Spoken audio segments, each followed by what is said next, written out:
Ramai yang melihat seorang ibu sentiasa tenang, namun tidak semua melihat apa yang dipikulnya setiap hari. Dari pagi hingga ke malam, fikirannya sentiasa mendahulukan anak-anak, suami dan keluarga. Dalam kesibukan itu, kadang-kadang dia terlupa untuk memberi ruang buat dirinya sendiri. Walaupun penat, dia tetap bangun. Walaupun lelah, dia tetap tersenyum. Bukan kerana semuanya mudah, tapi kerana kasih sayangnya sentiasa mengatasi segalanya. Seorang ibu mengajar kita bahawa kekuatan tidak semestinya hadir dengan kata-kata yang lantang. Kadang-kadang, ia hadir melalui kesabaran yang tidak pernah jemu, kelembutan yang menenangkan dan kasih sayang yang tidak pernah berkurang.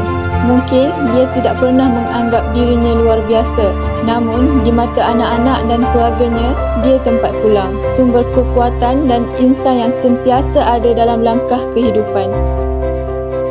Inilah Wajah Inspirasi Malaysia.